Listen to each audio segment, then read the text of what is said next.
네, 안녕하세요. 이번 시간에는 가드를 어떻게 잡는지, 그리고 가드와 같이 쓸 수 있는 이 패링을 좀 어떻게 강도에 관해서 좀 말씀을 드릴게요. 먼저 가드를 제가 이전에 주변 분들께도 한번 설명을 드렸는데, 유독 실이 가드라는 이런 디펜스 스킬은 제 주변에서만 그런 건지는 잘 모르겠지만 디펜스 용도로만 막는 용도로만 너무 사용을 많이 하는 경우가 있어요. 그래서 저는 익스퍼트 복싱 같은 이런 해외 유명 복싱 채널에서는 이런 개념이 나와 있던데, 다른 포럼에서도 많이 봤고요.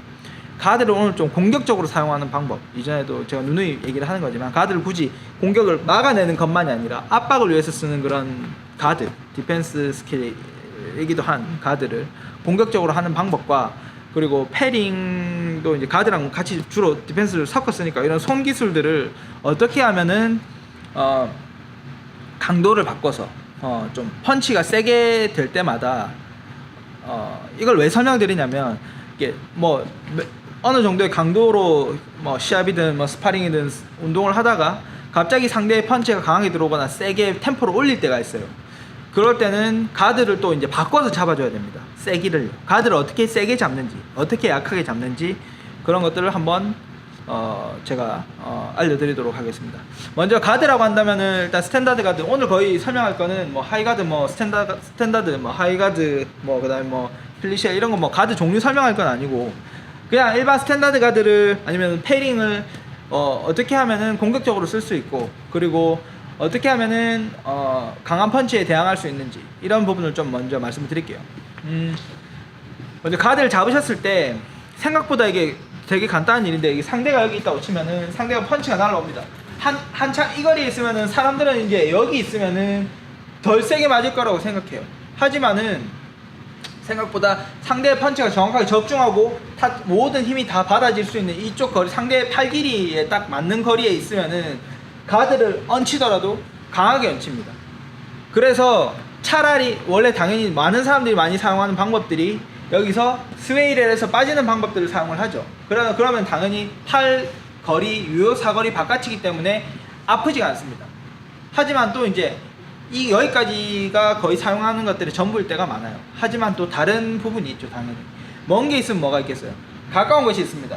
이것을 상대방의 펀치가 닿기 전이라고 볼 수 있는, 상대가 몸을 자세를 잡고 이렇게 힘을 다 내기 전의 거리에서 이런 가드를 써서 이 전환으로 아니면 손등으로 뭐든 어떤 방법이든 사용을 해서 하이가드를 상대편의 공격을 위에 찍어 누른다면 이게 충분히 막아집니다. 그리고 이런 상태가 아주 릴렉스하게 유지가 돼서 저번에 말했던 포지션 개념과 섞이고 가슴팍으로 파고들고 이런 약간 그래플링적인 요소라고 해야 되나, 이런 복싱에서 사용하는 클린치 요소들까지 더 쉬워지게 되면은 상당히 인사이드에서 편안한 이런 싸움을 할 수가 있습니다. 이런 싸움들 스타일들을 전부 다 국내에서는 인파이팅이라고도 하고 해외에서는 이제 인사이드 파이팅이라고 설명하는 것들이죠. 그래서 오늘 설명할 것들은 일단 가드입니다. 멀리서는 부드럽게 가드를 잡아줍니다. 펀치가 펑 날라오면 부드럽게 빠져주고,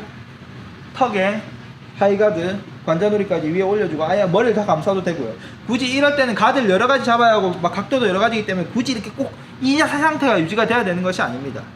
이 상태는 붙었을 때 굉장히 안전하죠. 그래서 이제 거리에 따른 가드의 고도도 많이 바꿔주시고, 그리고 오늘 설명할 내용보다는 그것들은 좀 더 다른 내용이니까 다음에 설명하도록 하고, 오늘 먼저 설명을 드릴 내용은 역시 가드를 이렇게 가까운 곳까지 공격을 위해서 잡는 거예요.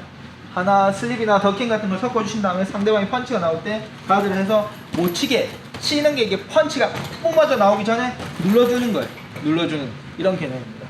그래서 워킹, 더킹 슬립 눌러준 다음에 손으로 살짝 푸시잽을 준 다음에 라이트를 줘도 되겠고요.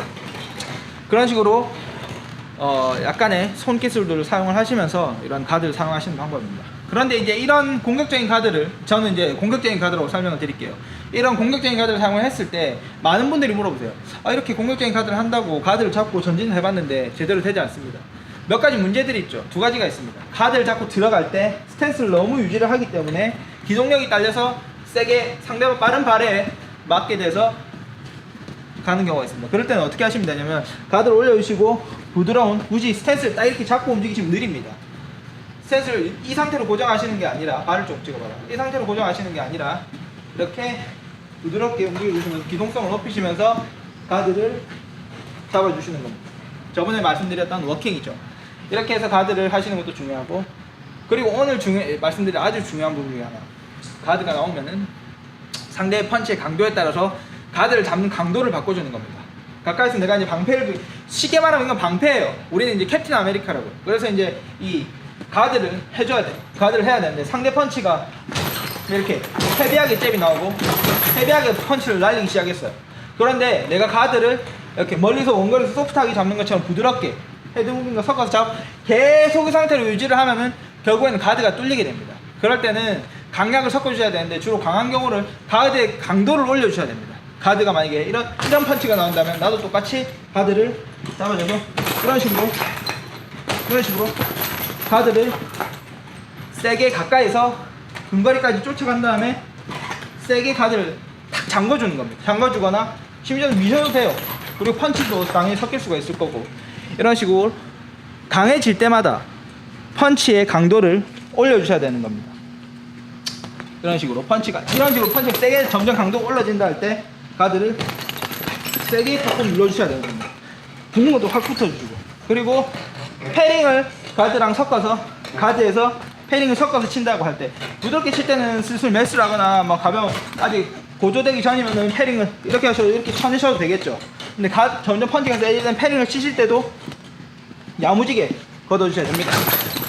그 상태에서 펀칭을 섞으셔야 됩니다.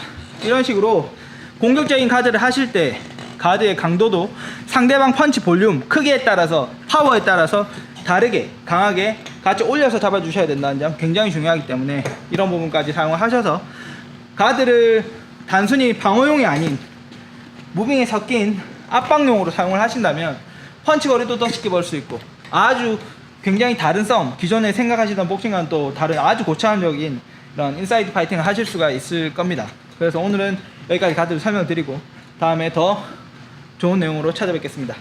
감사합니다.